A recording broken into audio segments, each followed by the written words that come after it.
当大家在春季忙于喷药时，往往忽略了病虫害早在冬季就已经埋下伏笔。一次彻底的冬季清源能杀死绝大多数越冬虫卵，在蚜虫和红蜘蛛孵化前显著降低它们的基数，大幅减少锈病、霉菌病、白粉病的发生，为春天的花园奠定健康的基础。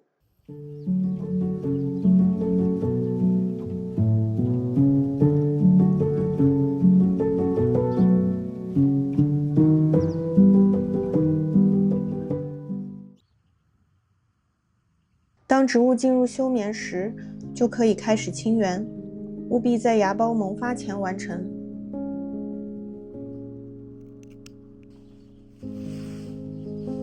修剪前尽量拔除植株上老化的叶片，剪掉病弱枝，整理株形，保持通风。修剪残花，清除带孢子或虫卵的落叶残枝。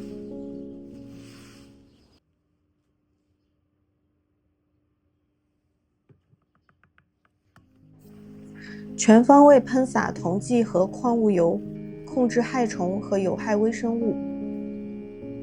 这些是我所使用的清源药物，产品链接在描述栏，大家也可以自行选择同类产品。病虫害轻微时，矿物油即可控制。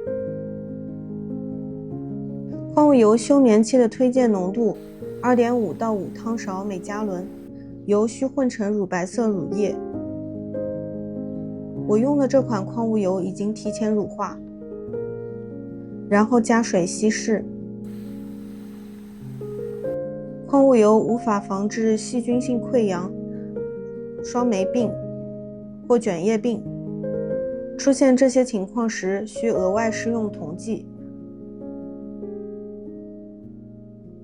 溶剂杀菌剂休眠期的推荐浓度1到4汤勺每加仑。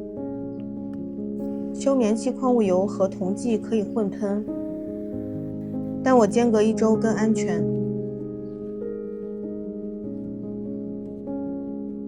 白粉或铁锈严重时，需使用硫磺。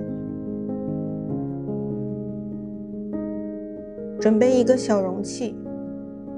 硫磺休眠期的推荐浓度1到3汤勺每加仑。不加酒精的话，硫磺会浮在水面。先用酒精调成糊状，调成像这样的程度就可以了。倒入喷壶后再加水。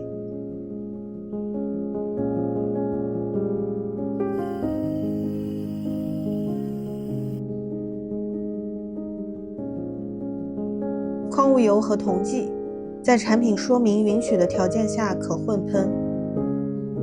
常绿植物建议分开喷，间隔1到2周。喷洒前先小范围测试，切勿将硫磺与溶剂或矿物油混用，两者需间隔至少2到4周。今天的气温15摄氏度。未来几天无雨且无大风，非常适合喷药。喷洒前佩戴好手套和口罩。喷洒前和喷洒中都要摇匀，否则药剂容易沉积。浓度不均可能灼伤嫩叶。各角度喷到滴水为止。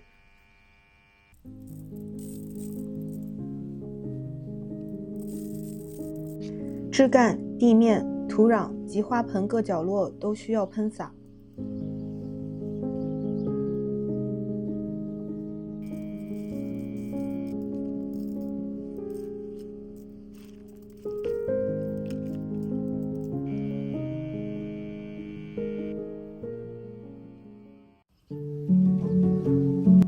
这是清源后的效果，连易得病的品种目前也非常健康。